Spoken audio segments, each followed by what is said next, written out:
Welcome to the Debian Hamradio BoF. Since we're not that many people, I just guess I keep it short and just mention a bit what we've been doing over the last year or something. There's usual context channels. We have a mailing list, IRC channel, and of course Salsa and QA pages. There's quite a few people who on that team, so we are actually more than a one-person team, which is actually quite nice.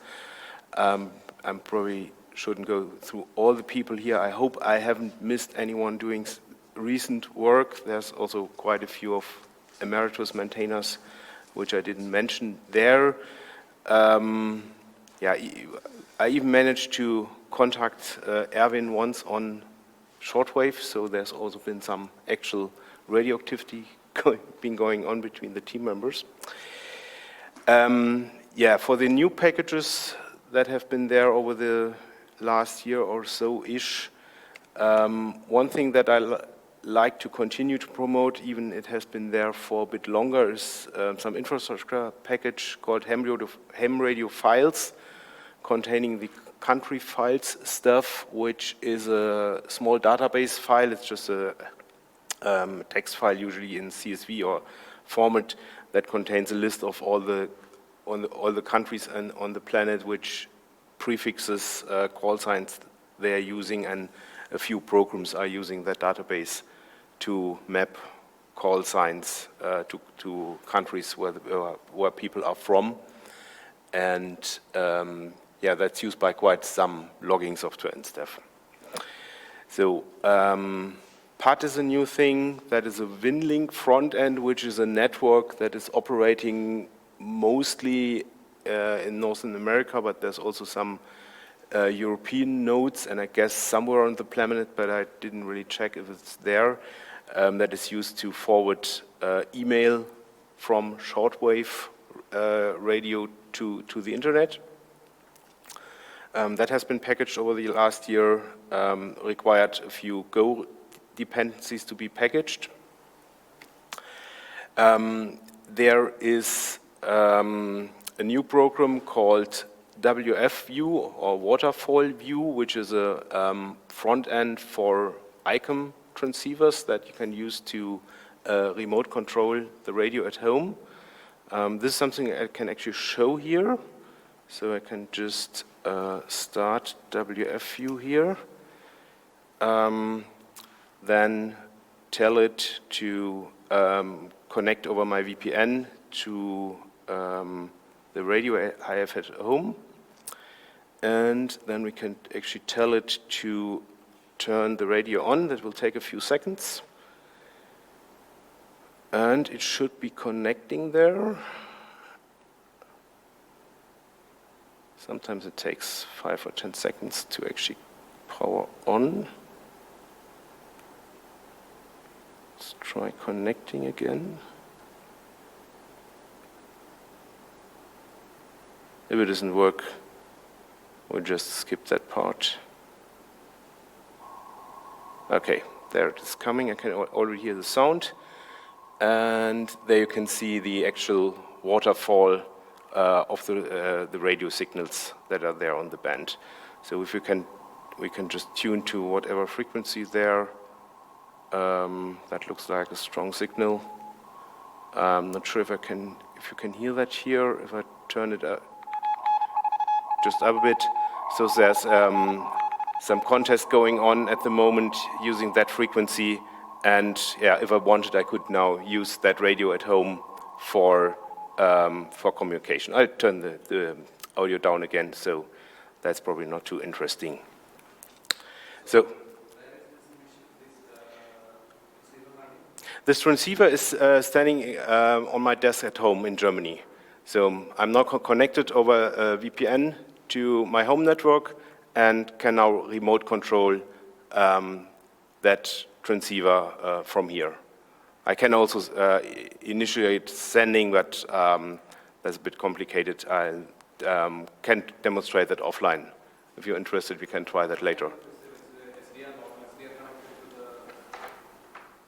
Yeah, this is actually an SDR transceiver. It doesn't transmit the raw IQ bits to this machine here. It basically transmits audio and the waterfall picture, basically. I could also use it to do real. Can you plug this into I audio? can try to do that. I wasn't planning to do too much audio demonstration, just a bit of noise. Try making the beeps again. So I can turn that up again. Yeah.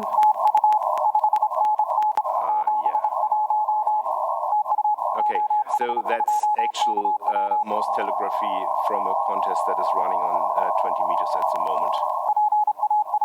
So I guess I turn it down again in order not to annoy everyone in.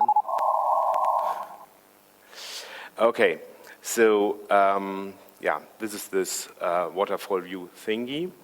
There's another program that basically does the same thing, just without the graphical front end, called Kap-Anhang, whatever that means. It's some Finnish-Hungarian combination, I think, which basically does the same thing, just as a text front end. If you wanted to run this remotely on some Raspberry or whatever, you could then forward the audio over the network. Another new program is JTDX, which is an alternative to WSJTX, which we've had already before. I can also show that. So this is a digital communications program. It should actually be picking up the audio here.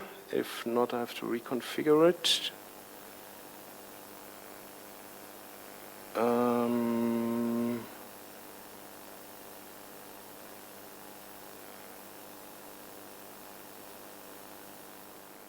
Oh, I must not turn the volume down. That's why why nothing can be heard at the moment. I just turn it up a bit, and then it should be picking up the audio here. We tell it to go some frequency, and it will start.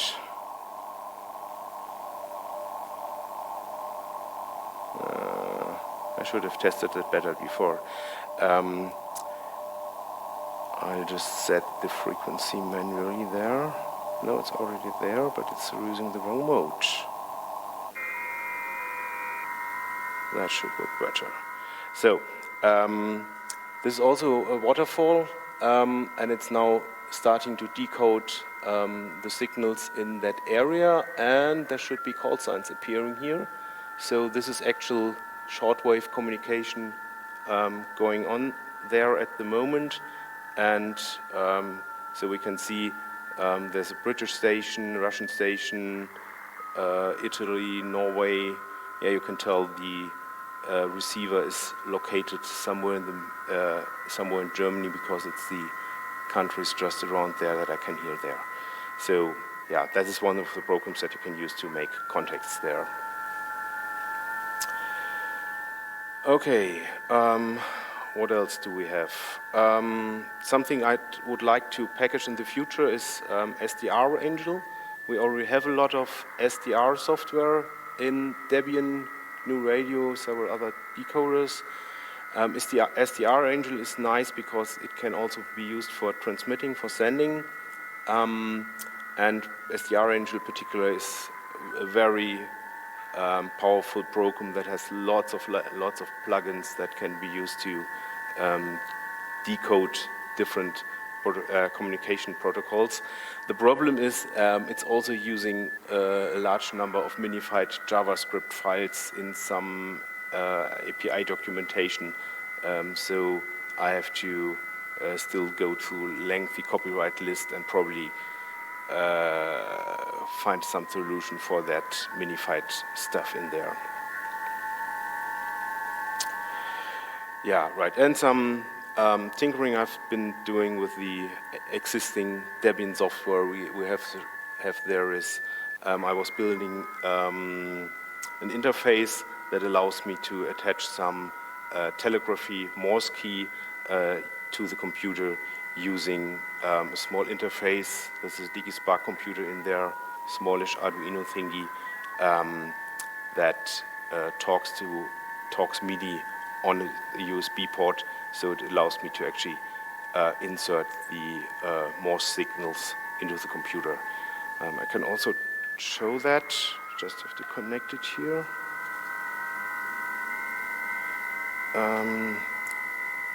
Start some script here.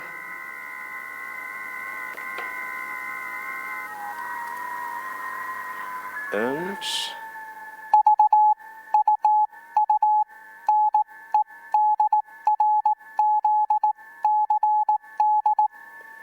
so I can actually try to send more signals using that combination there, and yeah, everything running on Debian, of course. Yeah, that's stuff that happened over the past year. Any questions, comments? Is anyone watching on IRC, listening something?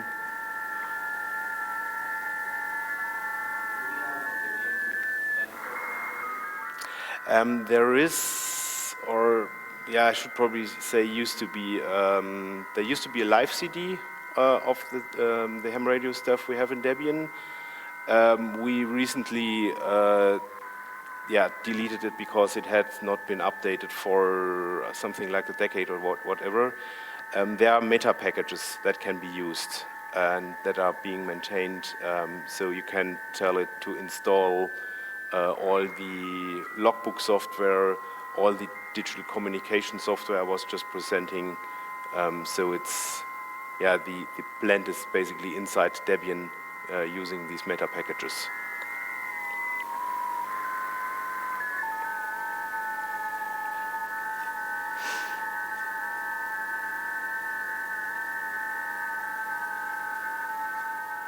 Okay, so thanks.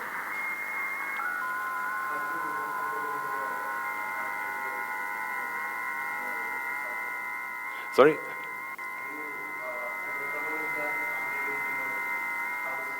Remotely working on it, or? Usually I'm just sitting at the desk, and for this remote control, I can really just hit the buttons here, and if I'm turning that knob, it will actually change the frequency to...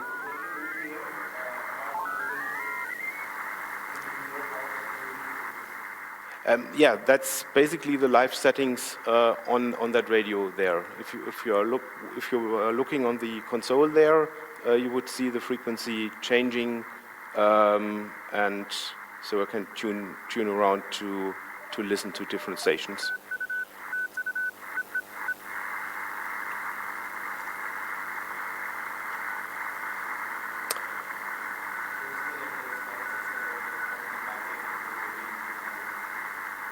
How many?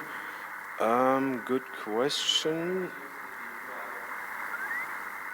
Yeah, there's some overlap with the science team and others. Not all the radio software, let's say, is in the Debian Hamradio team, but under the Debian Ham's umbrella, there's 107 packages.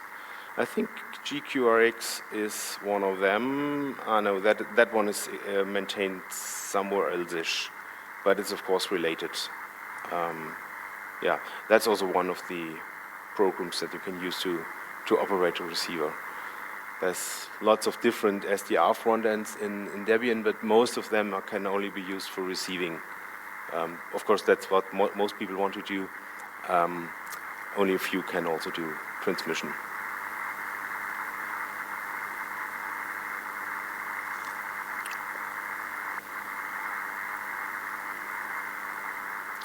Okay, so thank you very much.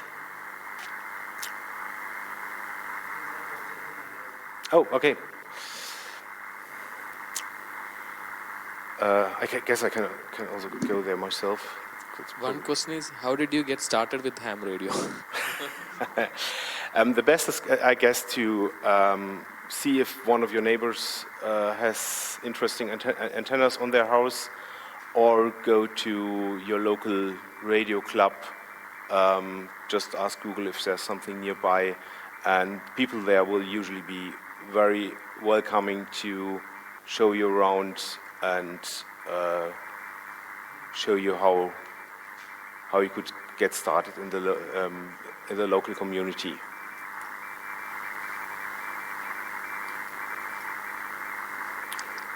Another question again, like you, XSM question, like how easy to get a license? Maybe in your place, in Germany, how easy to get a license? In Germany, specifically,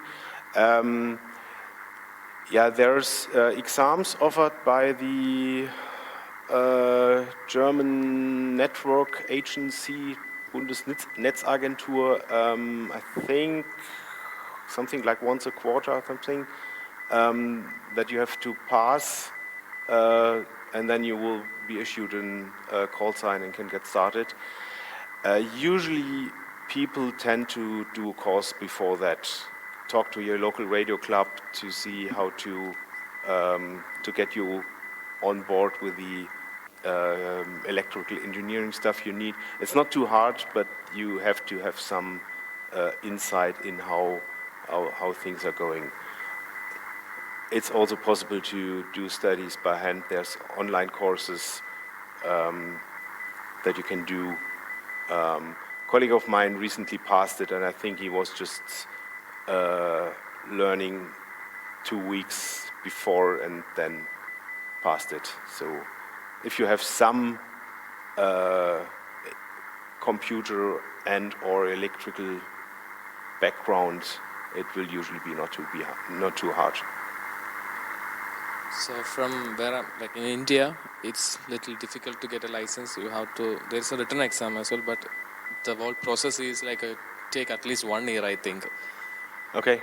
And there are countries which have when you buy a radio stuff, for example, if you buy ICOM, transceiver or something like that, the license come with that, right? Some countries. I don't know about all of the countries, but usually the license is the license is always for a person, so it never comes with a radio. And in most countries, hams are allowed to even build their own radios, though they need no official registration for the stuff they just built. Though there's no certification of the things created, unlike commercial products where you always have to have some certification that this device is not interfering with anything else. So, I guess it depends on the country how hard it is to get in there. Guys asked, there are 2 types of license. Sorry? There are 2, some asked in the IRC that there are often 2 classes of license in ham radios. Yeah. What are Again, it depends on the country. In many countries, there's some kind of full license where you are allowed to use all frequencies from the low shortwave bands up to the high microwave bands. Many countries also have some kind of entry license system where only a few bands or frequencies are allowed, and the maximum permitted output power is also lower. In turn, it's a bit easier to get that, so the questions asked in the exam are a bit easier, something like that. And how difficult is it to carry around internationally if you have a license? So I didn't get... If you have a ham radio license, can you carry the ham radio with you internationally? Internationally, there's a system called CPT, I forgot what exactly that stands for, where many countries are participating and allow you to use that license in a different country. Unfortunately, Kosovo is not one of them, so I didn't bring any radios here. but many countries allow people to temporarily operate a ham radio station abroad. So if you're staying permanently, you will usually have to get a local call sign from the other country.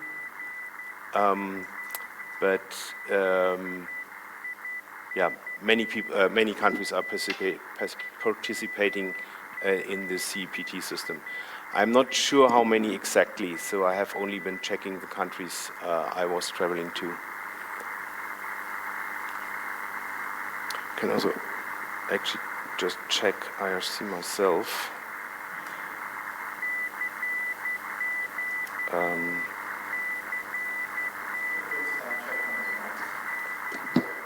Hello? Hello?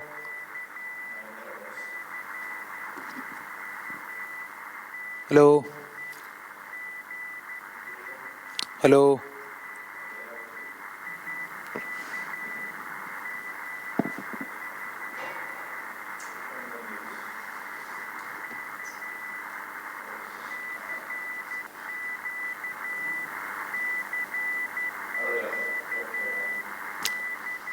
Okay, so what's the actual channel there? I think I'm not in there yet. DebConf, Ereniku?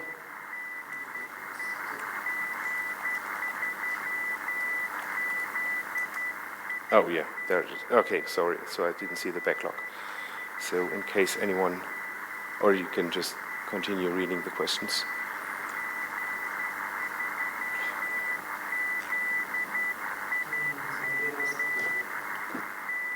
Can we get a license from another country and access the radio over VPN like what you are doing now? Yeah, that also works. Sometimes you can use the existing license, go to a different country and say, okay, I've already proven that I can do this stuff, and they will issue another license. But it really depends on the other country if they are doing that.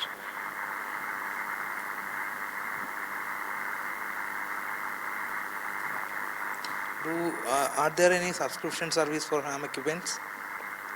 Okay, people are trying. Okay, I just unplugged the radio sound. Sorry about that. I was planning not to make too much noise, but yeah.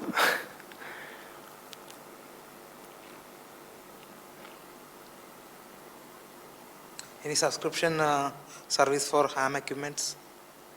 Subscriptions? Not that I know. But there's a very big market of used radios. So there's often second-hand markets, flea markets, where you can go to buy used radios. So those tend to last like forever. So people who got a new radio will sell the old one, and yeah, that's how you can get two transceivers, which are probably quite a bit cheaper than the original ones. But I don't think there's any subscription thing. It probably exists somewhere on the planet, but I never heard of that. Yeah, but there are ham radio clubs where you can visit and use those equipments. And Yes. Clubs will tend to operate a club station where you can just go and operate the station there, yeah. Or they can homebrew if they not.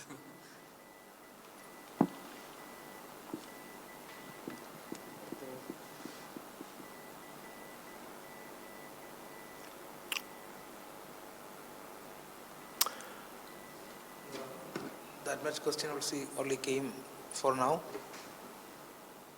Okay, the question is, I meant in the sense that I could subscribe that equipment from another country and access it over there, over the network, if getting a license is easier there. Yes, maybe. This remote operation stuff is still kind of new. It's kind of a grayish area. German regulations says that you should actually be present at the point where the radio is operating. So I guess that you can just pull the plug in case something goes wrong.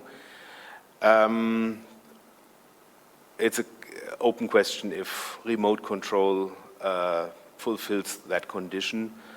Other countries have more explicit regulations on if that is permitted or not. It's kind of a grayish area, but usually you have to actually be present in some country to do the exam.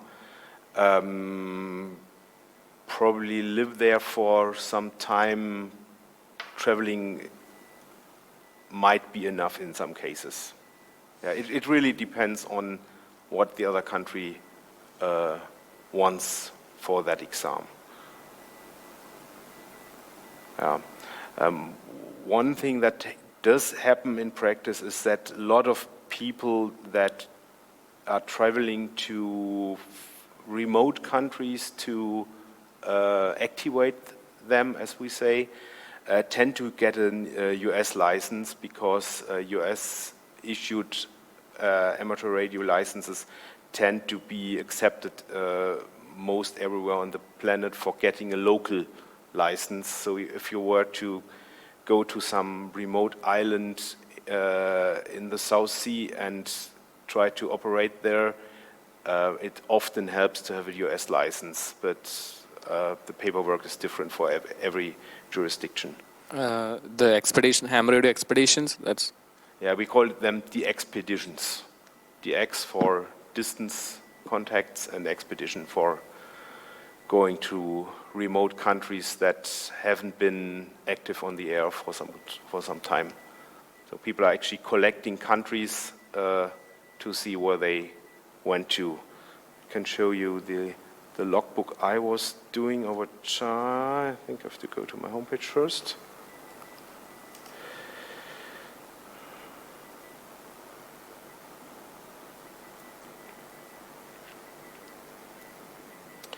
So this is the map of countries I was having contact with over the past 4 weeks.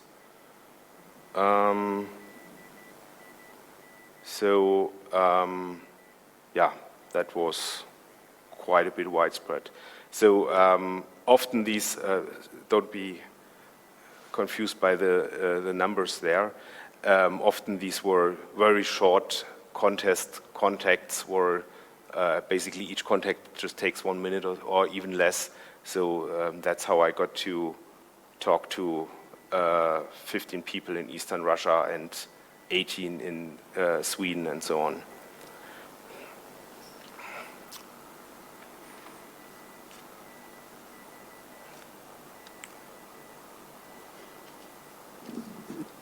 Can you take the map again? Sorry?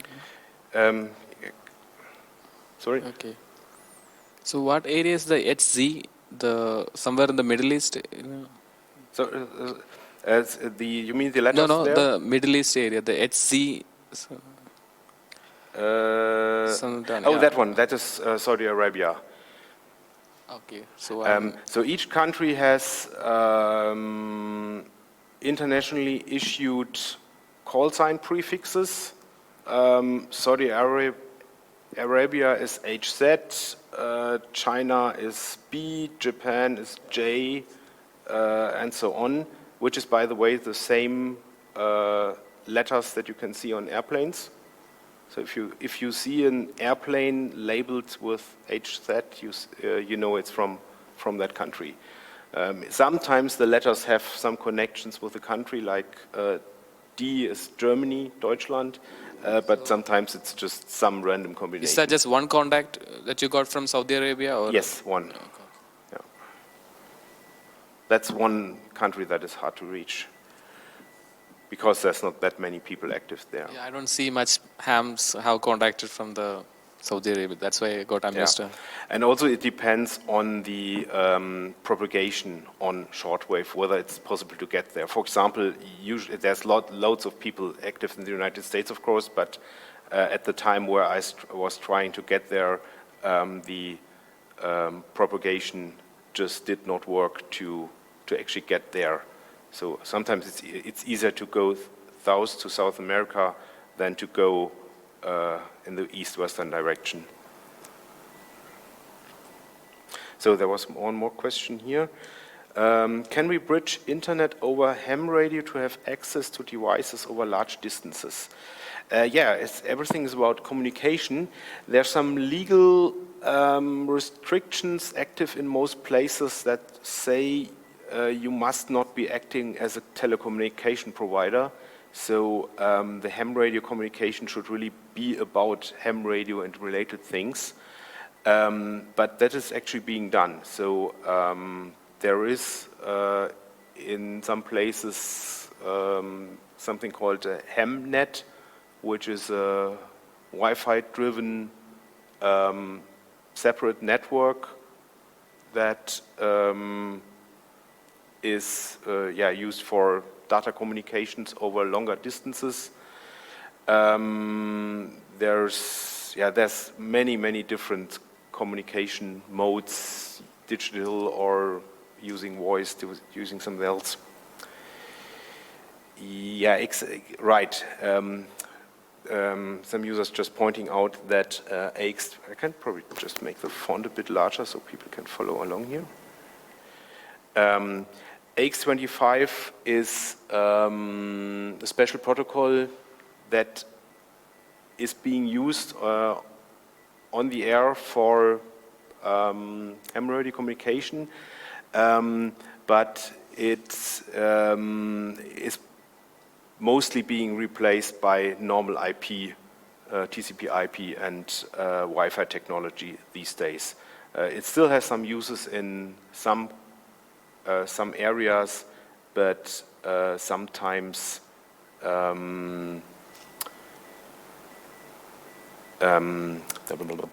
sometimes it still makes sense.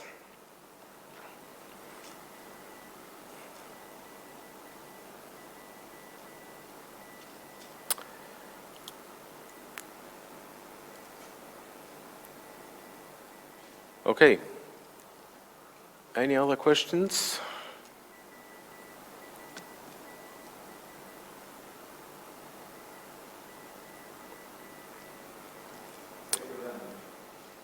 Yeah.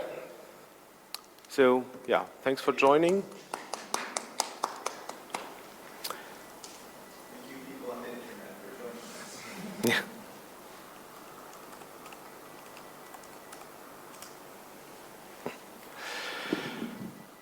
Okay, and then it will shortly be time for dinner.